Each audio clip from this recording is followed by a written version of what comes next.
안녕하세요. 강남 세라니언 김수연입니다. 저희가 통증 치료를 많이 하거든요. 그래서 환자분들이 무릎 아프다, 골반, 허리 아프다, 어깨 아프다, 목 아프다 이제 이런 증상으로 오세요. 그러면 목도 디스크가 왔고 허리도 디스크가 왔다. 그러면 얘는 디스크가 도대체 왜 왔냐? 이거를 저는 설명을 드리고 싶어요. 똑같이 나이 40살 친구야. 그런데 똑같이 직장에서 얘도 나도 하루 8시간씩 일주일 40시간 다 근무를 해요. 주말에도 별다른 일 없이 똑같은 생활을 하는데 쟤는 아픈 데 없고 왜 나는 맨날 아프지? 이런 거 있으시죠? 원래 우리 척추는 앞뒤에서 봤을 때 이렇게 일자로 똑바로 서 있어야 하지만 측면에서 봤을 때는 경추 C자, 흉추는 역C자, 허리는 다시 C자. 이때 허리와 목은 같은 각도의 C커브를 가지고 있어야 완벽한 정상이라고 할 수 있는데 대부분 그런 분은 없으세요. 당연히 우리가 이렇게 생활할 때 다 공부를 할 때나 뭐 이렇게 일을 할 때 이렇게 모니터 앞으로 머리가 쑥 나올 때나 뭐 하다못해 엄마도 요리를 할 때도 그렇고 모든 게 다 머리를 이렇게 숙이고 하는 자세이기 때문에 뒤쪽에 커브가 없어지는 그런 생활이에요. 우리가 평소에 이렇게 하늘을 바라보고 있진 않잖아요. 하늘을 바라보지 않고 땅을 바라보면서 살기 때문에 이 근골격계 질환이 많아졌다. 이런 얘기도 있을 정도로 우리는 이제 이 눈, 시선을 어디다 둬야 되느냐. 이게 굉장히 중요한 생활 습관인 것 같아요. 일자목만 개선하더라도 등과 허리도 같이 좋아질 가능성도 있습니다. 척추, 즉 목에서부터 꼬리뼈까지 연결된 24칸의 이 블럭 같은 모양이에요. 절대 전봇대 아닙니다. 기둥 아니에요. 하나 이 관절을 일일이 하나하나 움직여주고 자극을 줬을 때 척추는 굉장히 건강해지고 디스크도 아주 탄성이 높아져요. 따라서 척추를 분절 운동시키는 것과 자세를 바르게 하는 것, 이것이 척추 건강의 가장 기본입니다. 자세를 바르게 한다라고 하니까 생각나는데 환자분들 괜히 원장님 앞에 오니까 자세를 바르게 해야 되네요. 이렇게 척추를 이렇게 똑바로 이렇게 이거 안 좋은 자세예요. 그러면 자세를 어떻게 보통 의자 생활을 많이 하시니까 제가 알려드리면 자 의자 이렇게 등받이가 있는 의자에서 이렇게 앉아서 척추를 꼿꼿하게 세워서 이렇게 일을 하시거나 하시면 절대 안 돼요. 이때 허리에 무게감이 자기 체중의 8배 이상 쏠립니다. 당연히 디스크 위험률 높아지죠. 그러면 등받이 있는 의자에서 맨 뒤까지 엉덩이를 깊숙이 넣고 등은 기대 주셔야 돼요. 이게 척추를 가장 편안하게 해주는 일반적인 앉아있는 자세입니다. 나쁜 자세 하나 더 알려드리면 이런 상태에서 등을 기대라니까 이렇게 계시는 거 이거 제일 안 좋은 자세예요. 이때 디스크 탈출률이 굉장히 높습니다. 따라서 허리는 바르게 세운 상태에서 등받이에 가볍게 기대 주시기를 바랍니다. 이게 척추 건강을 원어원이에요. 앉아 계시잖아요. 대부분 하루 종일 앉아있을 때 바른 자세 유지하시는 거 중요하고요.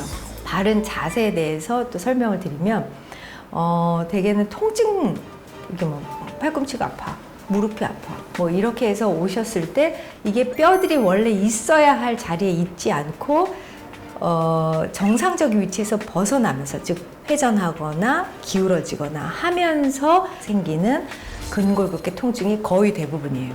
그러면 이 부분을 주사를 놓는다라는 건 통증의 시그널을 차단하는 거죠. 그래서 통증이 문제는 있는데 이 시그널을 차단하면서 통증을 못 느끼니까 다 났네? 이러고 이제 나가시거든요.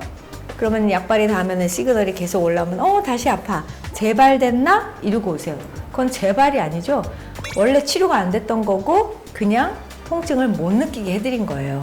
주사 치료제 극심한 통증에는 반드시 필요합니다. 그러나 대부분의 근골격계 통증에서는 뭔가 원인이 있어. 나는 지금 현재 개선을 해야 해. 라는 나의 몸에 좋은 시그널이에요.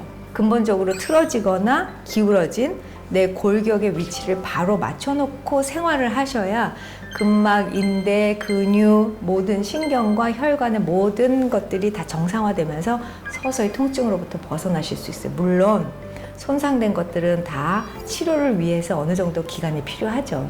그렇지만 다시 재발되거나 다시 똑같은 통증으로 그 병원을 찾고 싶지 않으시다면 정상적인 기준에서 얼마나 틀어졌는지 회전되어 있는지 내가 또 얼마나 무엇을 잘못된 습관으로 내 몸을 사용하고 있는지 이거를 이제 확인하시고 치료받고 운동하시고 바른 몸을 만드시길 바랍니다.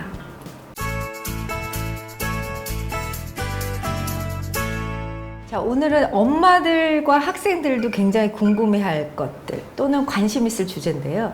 보통 뭐 중학생, 뭐 초등학교 5, 6학년 이런 애들도 요즘은 앉아있는 시간이 너무 기니까 허리가 아프다고 옵니다. 사실 그 친구들은 안 움직여서 생기는 통증이라 제가 뭐 치료 이런 얘기보다는 운동을 가르쳐 드릴 테니 운동을 하라. 이런 얘기를 이제 처방으로 내드리면 엄마들 백발백중 똑같이 하시는 말씀이 선생님 얘가 시간이 없어요.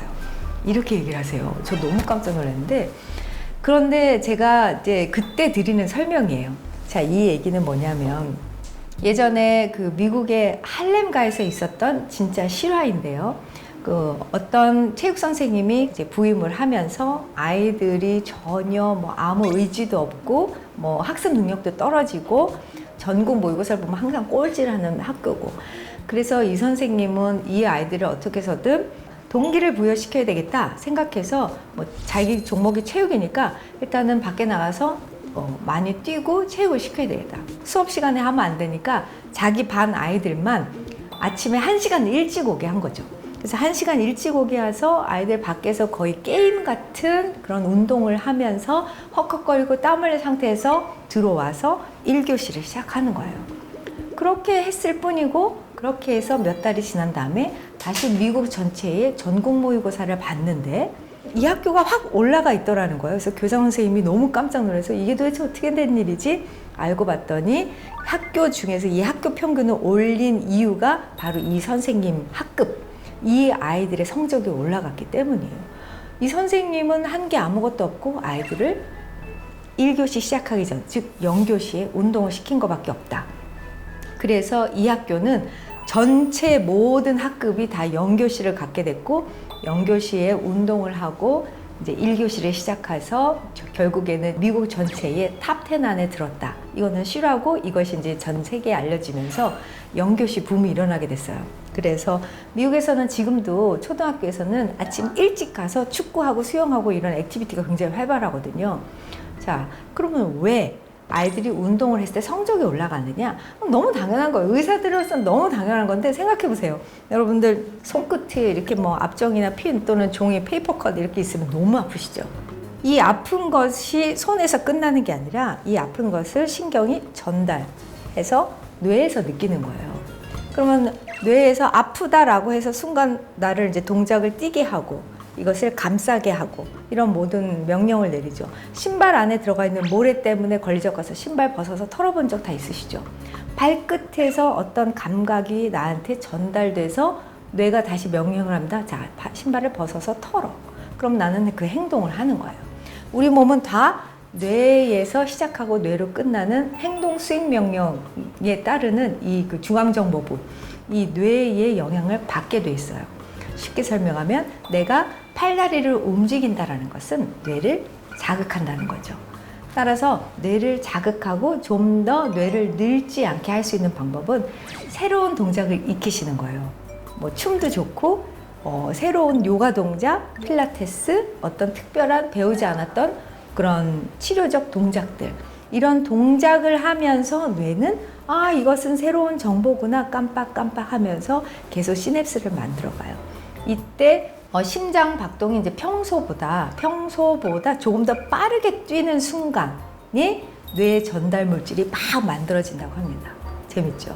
암기력 좋아지고, 그다음에 인지 기능 좋아지고, 그다음에 코그니티브라고 해요. 우리가 이제 모든 행동을 할 때 그런 센스도 높아지고 늙지 않죠. 뇌가 늙지 않아야 몸이 늙지 않습니다. 여러분 운동하시면서 뇌를 젊고 건강하게 만들어 주셔야 여러분들이 더욱더 아름답고 건강한 몸을 유지하실 수 있어요. 오늘부터 시작하시면 됩니다.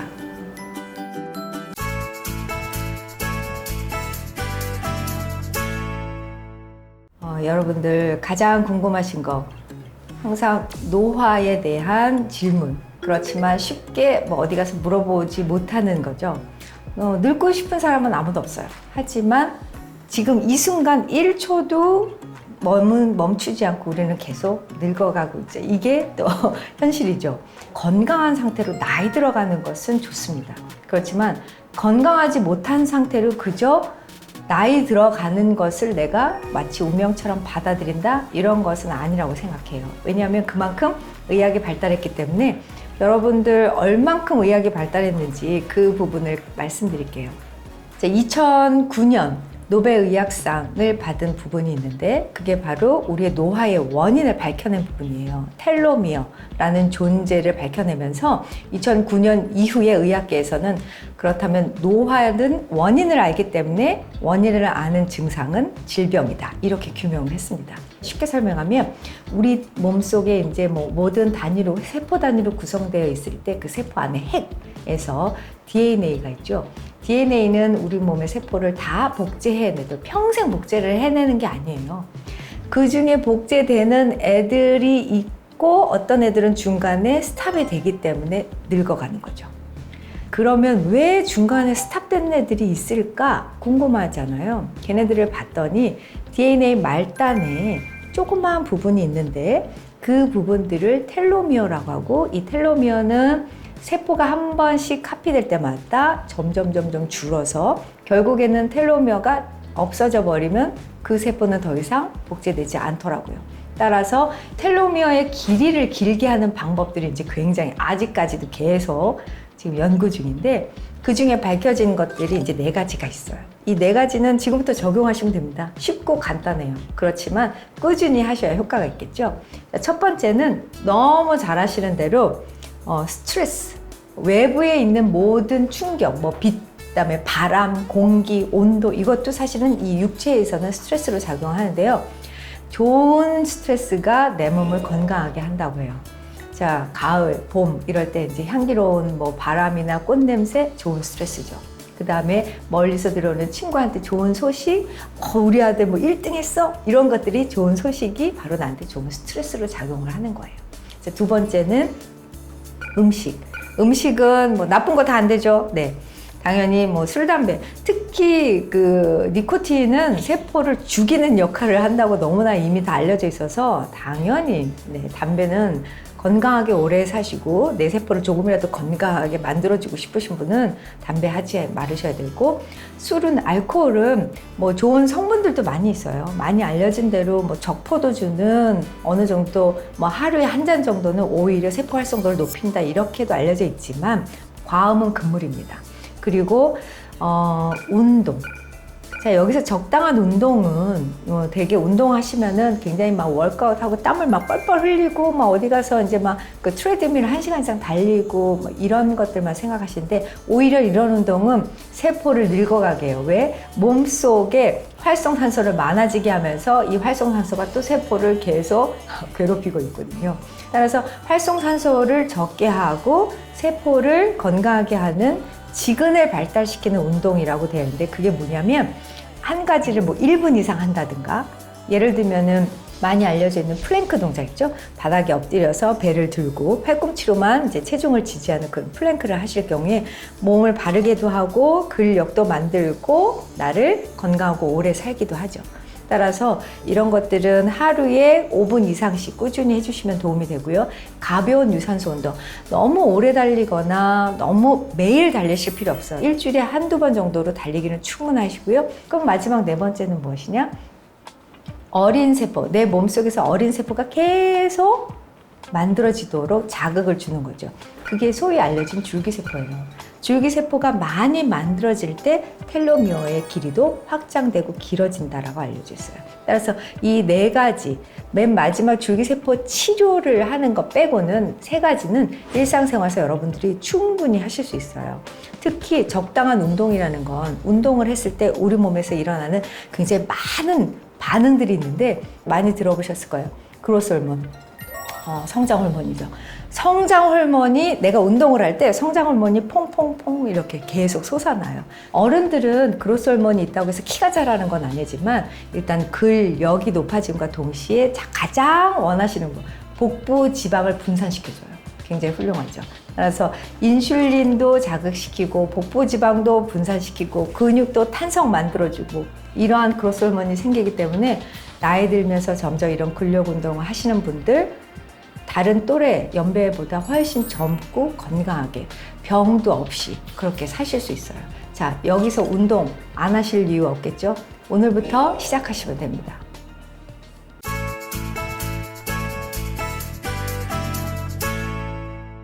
만성질환을 앓고 계신 많은 분들에게 도움되는, 즉 약을 평생 먹지 않고서 그 만성질환을 관리할 수 있는 방법들을 좀 알려드리고 싶어서 이 자리에 있는데요. 만성질환 굉장히 많이 하시죠. 고혈압, 당뇨병, 고지혈증, 특히 심혈관계 질환들, 이런 모든 것들이 약을 처음 진단받은 순간부터 끝까지 평생 먹어야 되나, 이런 고민도 많이 하시고 또 은근슬쩍 의사와 상의 없이 약을 스물스물 끊어가기도 하시고, 그래서 오늘은 나라면 어떻게 관리할까를 좀 설명을 드리고 싶어요. 자, 일단 고혈압과 당뇨병은 초기 진단이 제일 중요한 질환이에요. 그러면 그때부터 약을 쭉 드셔서 이제 평생 어느 정도 먹어야 된다, 이렇게 알고 계시는데, 사실은 그 초기 진단이 우리나라에서는 좀 많이 잘못되어 있는 게 사실이에요. 왜냐하면 체중이 50kg인 사람과 체중이 90kg를 육박하는 사람이 혈압과 이런 모든 것들이 다 다를 수밖에 없는데, 그냥 그 기준을 딱 놓고 높으면 약, 낮으면 강심제 이런 식으로 이렇게 처방을 하게 되는 건 사실 옳지 않고, 교과서상에서도 약을 처음 주는 게 아니라 생활 습관을 개선하도록 환자를 교육하는 게 이제 첫 번째예요. 그래서 그 약이라는 게 혈압도 낮추고 당도 낮추지만 우리 몸속에 들어가서 원치 않는 사이드 이펙트라는 것들이 있어요. 부작용이죠. 그런 부작용들 때문에 사실 이런저런 병들이 생기고, 그것 때문에 또 약을 드시게 돼요. 이런 거 옳지 않습니다. 그러면 어떻게 줄일 수 있느냐, 나는 어떻게 해야 되느냐, 요거 가르쳐 드릴게요. 자, 일단 고혈압이라는 것은 혈관이 좁아지면서 혈압이 높아지는 것이 가장 많이 앓고 계신 질환이에요. 그러면 혈관 안쪽을 좁게 하는 애들을 우리는 개선을 해야 돼요. 얘는 먹는 거하고 굉장히 관계가 많아요. 그래서 먹는 거 너무 많이 하시죠? 담배 끊으셔야 되고요. 술 하시면 안 되고요. 나쁜 지질이 있는 음식, 나쁜 지방이 있는 음식은 드시면 안 돼요. 그냥 상식적으로 딱 떠오르는 그거 맞아요. 고기에 있는 지방, 그 다음에 우리가 튀김, 여러 번 가열된 기름기로 사용된 음식, 우리 혈관에 때로 그냥 묻혀주는 거예요. 그런 음식 다 피하시고, 야채, 과일 많이 드시고, 그 다음에 쌀밥, 밀가루, 설탕 이런 하얀 음식 빼고 잡곡 드시고, 이러면서 운동하세요. 이러면 저 시간이 없어요, 이렇게 말씀하세요. 시간은 하루 5분이면 됩니다. 되게 놀랍죠? 어떻게 하냐면 되게 실내 자전거가 있으면 5분 이게 완전 충분한데요. 실내 자전거를 타고 전속력으로 다리가 터질 듯한 느낌이 올 때까지 전속력으로 1분 했다가 30초 쉬고, 다시 전속력으로 1분 하고 30초 쉬고, 그렇게 해서 3분 운동하시고 쉬는 시간 토탈 1분 30초 포함해서 5분이면 충분히 우리 몸에서 혈류도 개선하고 혈당이 조절될 수 있는 능력이 생기는데, 왜 또 이 운동이 혈당을 조절할 수 있냐면, 대부분 대한민국 사람들은 인슐린이 많은데 액티비티를 하는 거니까 활성도가 떨어지는 거예요. 그래서 얘네들이 일을 못하는 인슐린이 많은 거죠. 또 얘네들이 막 일할 수 있게 액티브한 상태인데도 혈당이 높아. 이런 분들은 왜 그러냐면 세포 안으로 들어가서 일을 해야 되는 인슐린인데 얘는 혼자 세포 속으로 못 들어가요. 인슐린을 딱 잡아서 끌고 들어가주는 리셉터라는 애들이 있어요. 인슐린 리셉터가 필요하고 활동성이 있는 인슐린도 있어야 돼요. 그러면 근육 운동을 하면 우리 세포막에 인슐린 리셉터가 굉장히 활발히 열려져 있고 인슐린 활성도도 높아지는 거죠. 그래서 인슐린이 리셉터에 작용해서 세포 속으로 들어가서 자기 기능을 할 수 있게 돼요. 따라서 우리 몸 속에 있는, 몸 안에 있는 호르몬을 다 액티비티를 증가시켜주고 얘네들이 정상적으로 활동할 수 있게 하려면 우리는 인위적으로 움직여줘야 돼요. 옛날에는 다 움직이면서 사셨잖아요. 하지만 문명의 발달로 다 앉아있고 조금 움직이고 많은 일을 할 수 있도록 이렇게 사회가 편안해진 대신에 우리는 많은 병을 앓게 되어가는 그런 상황이죠. 따라서 운동이라고 이제 또 어르신들 운동하세요 이러면 나 운동해 이랬는데 무슨 운동하세요? 그러면 많이 하시는 게 이제 걷기, 그 다음에 가까운 산에 이제 등산 갔다 왔다, 이런 것들은 유산소 운동입니다. 자, 근력 운동 하셔야 됩니다. 우리 몸을 건강하게 하는 것은 중력에 반하는 운동들, 이런 운동들과 그 다음에 이제 순간적으로 근육을 폭발시키는 그런 근력 운동, 이런 운동을 유산소 운동과 병행하셔서 했을 때 몸을 정말 건강하고 그런 아주 오랫동안 평생 죽을 때까지 끝까지 먹어야 되는 약을 다 끊게 할 수 있어요. 오늘부터 천천히 그러면 어떤 운동을 해야 되는지 살펴보고 따라해 주시길 바랍니다.